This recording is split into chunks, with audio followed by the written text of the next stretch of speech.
Hello and welcome to Pretoria, the capital of South Africa. Welcome to the President's official residence for this very special edition of the interview here on France 24. Our guest is the President of South Africa, Jacob Zuma. Mr. President, thank you for hosting us.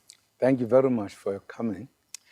I will ask you first about someone who used to stay here, former President Nelson Mandela. Can you update us on his health situation? Well, he's a fighter. He's a fighter. I think even the doctors admit that he is a born fighter because I think he has been able really to fight as he has done and then really to a stage where you were able to see progress. At one point, I was able to go and see him. I could see that he was really in difficulties, but at some point, when you could see him, you could see the response. Even the recognition, etc., even the smile. So I think, in a sense, Madiba is Madiba, always does things that you'd think other people could not do. And I think even the doctors admit that he is in an amazing kind of man. Let's go back to the rough and tumble of South African politics. There are supposed to be elections next year. You're going to be the ANC candidate. Are you confident you will win? Well, we are confident that we will win, really. We'll win the elections. I think from our point of view, there is no question about it. It's a question of what will be the margin of the percentage. So what's your hope? Well, we are fighting for 2/3 and above. That's what we are fighting for. And we have got reasons why we will do so. Because we believe that South Africans who have a very specific experience are very clear what they are looking for. For an example, they are looking for policies that can take the country to the next level. They are looking for policies on economy. They are looking for policies on non-racialism, etc. And I think the ANC has been able to put across these policies as to where do we take the country to. I've not seen any other party that has come with alternative policies to those of the ANC. I think it is therefore important to say South Africans who have been faced with different kind of challenging situations, they know exactly what they are looking for. I don't think anybody can think on their behalf. They would therefore know how to make their choices when the elections come. I want to get to the issue that has, some say, symbolized in many ways the problems of South Africa. What happened last year in August at Marikana. There was a strike at the platinum mine in the first half of August 2012. 10 people died, including 2 policemen. And on August 16, 2012, 34 miners were shot by the South African police. Mm-hmm. Some people have called it a massacre, which evokes, in the history of South Africa, probably the Sharpeville massacre of 1960, where you were still a very young man, but probably felt it very strongly. Do you agree with that description, a massacre? Well, it was a very unfortunate and shocking incident that happened at Marikana.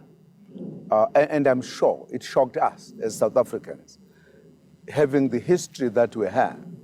And we have said this in a number of occasions. What also should be taken into account, once the strike was on, you have in South Africa the fact that when workers go on strike, right, these strikes tend to be violent, whether it's strikes or the protests. That's a feature that people should appreciate. For an example, when people talk about Marikana, it looks as if these workers were just standing and the police just came and shot them. The workers were heavily armed, licking spears. They had already murdered 10, including 2 security and 2 police, brutally. So the atmosphere had been charged already, And therefore, the methods that the police were applying, their agitation, etc. So there was a particular You're saying those circumstances. methods were acceptable? Which I mean, methods? the police methods, shooting at people, there The were police reports that they shot the at police methods were point-blank not range. acceptable at all. We condemned them.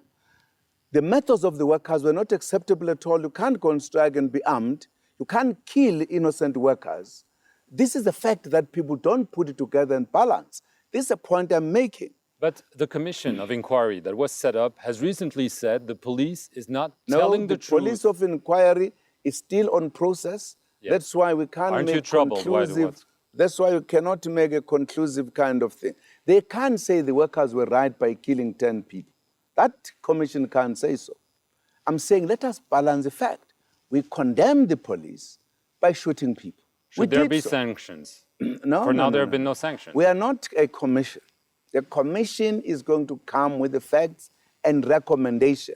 All what I'm saying, that situation should be taken in totality. We did not expect the police to act the way they did. We condemned it. But we can't say we would expect the workers to act the way they did, which led to the massacre. I've just indicated that the strike itself was a consequence of the economic problems of the world. People talk about it as if it was just an incident that happened in South Africa because South Africa is what it is. They don't take the facts in totality. All I'm explaining that kind of a situation had the background that led to that unfortunate incident, which we have set a commission to investigate so that we will take action. And you will take action. Absolutely, we'll take action. I want to get to some of the issues that have dodged you recently. One are the improvements made on your estate in Nkandla. There have been reports that the improvements were allegedly for security, but out of the reports came some allegations that it was not only for security and that you essentially used the taxpayer money to improve the luxury of your own home, and that this is not well perceived by the man on the street. Well, again, as you know, there are investigations on this matter, and I think it will not be good to preempt the conclusions of the matter. I have explained this in Parliament without preempting the investigations. We took a decision to renovate, but to expand our homestead is a family decision. There were plans there which were taken by us as a family. In the process of us working to develop this, then I become elected as a president. Then the security say we need to bring security features which were to be infused in the plans that were there. And they dealt with specific items, not the building of my houses. And I'm sure the report will indicate this. Because there are reports that these the taxpayer money, are allegations. tree nurseries, stuff like this. These reports You deny are them. allegations. Okay. I deny them. Another issue that's been dodging you is the so-called Gupta Gates. The Gupta is a wealthy family that you know quite well. There was a wedding from someone in the family, and they landed not very far from here at the Waterkloof military base, which is normally not allowing such planes to land. And some people have been charged, military officers, and some say the person who actually allowed this illegal landing is President Jacob Zuma. No, those again, if there are people who say so, allegations. There's nothing of that nature. There was an investigation conducted very seriously. I had nothing to do with that. Fact that I know the Gupta family, I had nothing to do with their landing at the air base. Absolutely nothing. I want to get to international issues. In Kenya, the Westgate Mall assault, there have been some indications that one of the alleged perpetrators, the so-called White Widow, Samantha Luthwaite, obtained a South African passport, lived for some time here, and even maybe monitored some embassies in this area near here. It's not the first time some people associated with the terrorist plot lived, had South African papers. Is there a terrorist threat in this country? No, so far, we haven't had any terrorist threats here. And I don't think South Africa is an exception. Many countries, people sneak in quietly, do things on documents, particularly if you talk about the British citizens. There are many British who are South Africans and South Africans who carry British passports.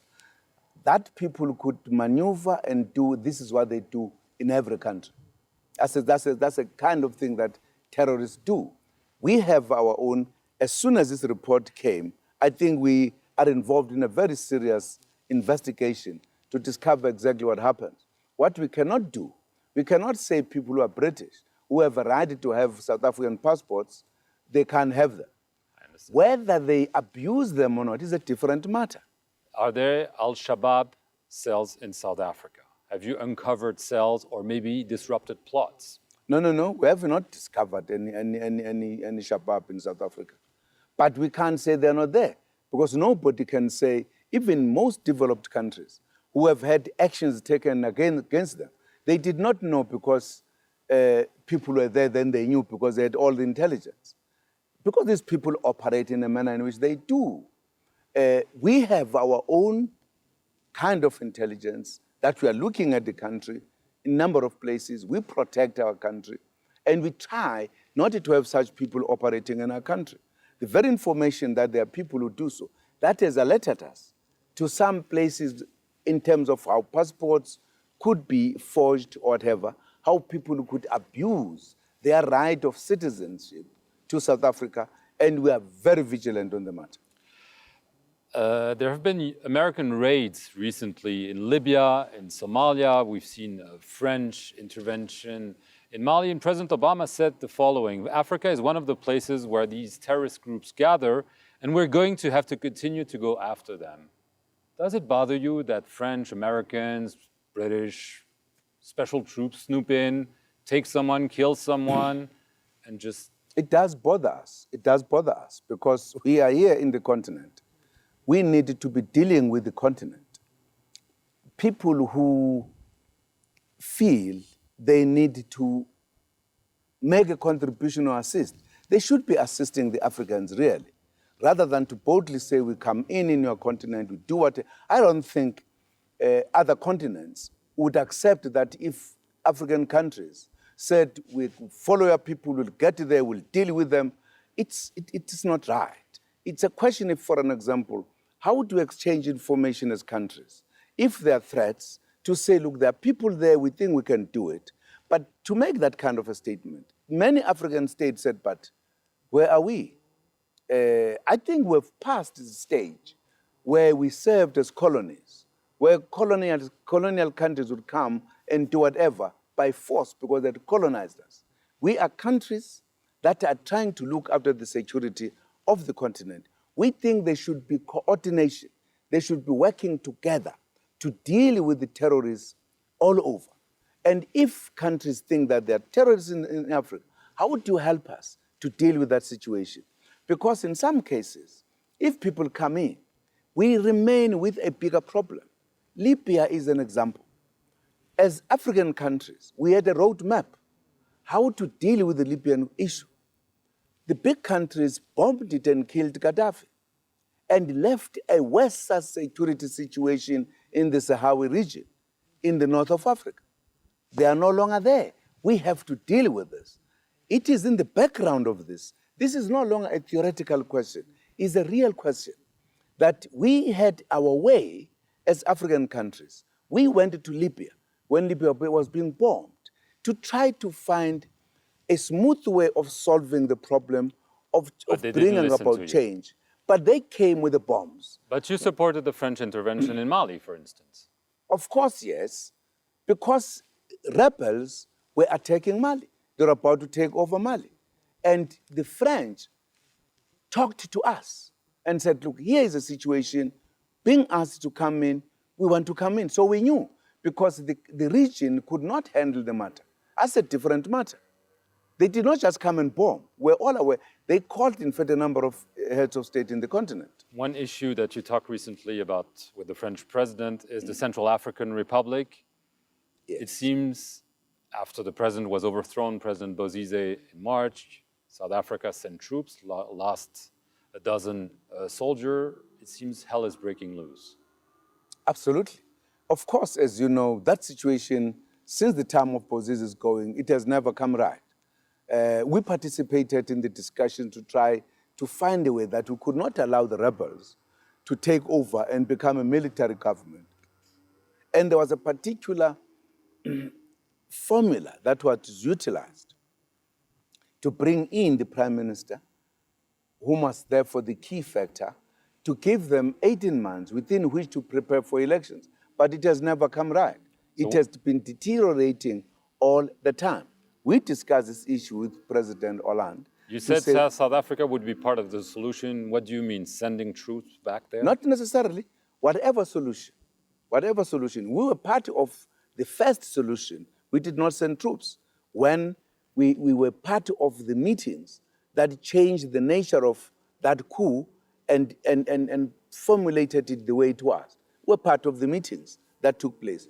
We are saying we're part of the meeting that the AU, the region itself, would say we must find a situation probably with involvement of the United Nations, France, if France was able to come, because France is very concerned.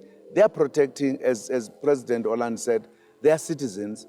We say we need a solution that must solve that problem. We say we'll be part of it. We're part of Africa, and we'll be part of whatever solution that will be agreed upon by those who are supposed to find a solution with regard to the Central African Republic. The Democratic Republic of the Congo, South Africa sent troops for a new rapid intervention brigade to try to change the equation in the east of the country. Is it having a decisive effect? Of course, yes. The problem that we were all having is that here there was a MONUC, the UN force, that when the rebels were attacking, taking the city, they were looking at them not doing anything. And yet their being there was to protect the citizens. This led to a meeting, a summit between two regions, SADC region as well as the Great Lakes region. This decision was taken jointly to say we need to help enhance the UN force there, but also change the mandate so that you could protect people there. So South Africa did not just march on its own to say we would want to contribute. It was a decision, a call to say, can we contribute? So South Africa, Tanzania, Malawi offered to contribute in order to resolve the problem of the DRC. But is it working? Is it working? It is working. It is working. It is working. It is working because they are there. And the National Army itself has been able to stop the rebels. I'm sure because they feel the UN is composed in a different way. So they've got confidence. They've been able to stand their ground.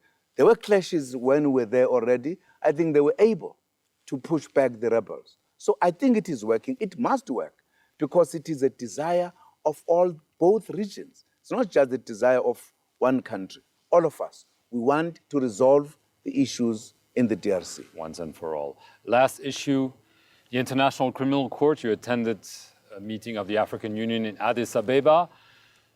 There were calls to withdraw from the ICC, as it's known, because of the situation in Kenya, where both the president and the vice presidents have been indicted and are to face trial. The decision was to ask the United Nations Security Council to defer prosecutions of sitting president, which applies to the case of Kenya, but also for Omar al-Bashir, the Sudanese president who has been indicted for crimes against humanity, war crimes, and genocide. And some people are criticizing this as saying African leaders are trying to escape international justice. Well, that's not true. If you said the case must continue, you are actually saying you don't care about Kenya, even if you are charging these people because you care about their security. But whether Kenya is run by whoever, once that date comes, because the deputy is already there must be nobody running the Kenya. We say this cannot happen. We say, therefore, once that situation comes, we believe it will be very difficult for the president to go there and leave Kenya on his own. What if the response is negative from the Security Council? Of course, we have said, but that's part of the reason. We have said maybe we should look at the principle whether the serving president should actually be charged if we are to come across such a situation. And I think the view was, then Kenyatta probably should not go to court because it will mean nobody cares about the views that come from Africa. This is not saying the case must go away. And we are saying it is absolutely important that Kenya as a country, particularly because both these leaders have worked very hard to unite the people who are fighting to a point where they voted for both of them together. They have actually brought about peace and stability, unprecedented. These are matters we believe need to be taken into consideration. So if the UN Security Council doesn't respond favorably, you will say to President Kenyatta, don't go to the ICC. No, that point has been made already in the extraordinary. We have to finish here. I just have one last question. Nearly 20 years ago, President Mandela, Nelson Mandela became president. He was elected. He had a dream of a rainbow nation. 20 years later, many people say the dream hasn't really materialized. Do you think that in 20 years there will indeed be a rainbow nation here in Africa? Well, I think people who think that in 20 years you could realize the totality of the dream of non-racialism and the dream of the rainbow nation is a good dream, and that's what we are working for, and will continue working for it. I believe in 20 years, South Africa has changed. Racism is no longer the issue in South Africa. We are building a nation. We are deepening non-racialism in South Africa. But I don't think you can say the generation of today should forget about what happened in the past. To say in 20 years that should be forgotten, I think is really hoping for too much. But we have worked so hard. I think South Africa is at peace with itself. We can now never go back to racialism in South Africa. The rainbow nation is there, is a reality. What you are saying is when people wanted to be critical, to be negative, to claim we have not made progress. We have made progress in this country. We stay together. There is no one who does anything. We are a rainbow nation. We are working to fulfill the dream of President Mandela. And we will do it with time. We are working on it. I think we do have a rainbow nation. The formation of it is a process, is not a one-night affair. Okay, thank you very much, President Zuma, for hosting us here in Pretoria. Thank you very much for watching this special edition of The Interview here on France 24. Stay tuned for more news.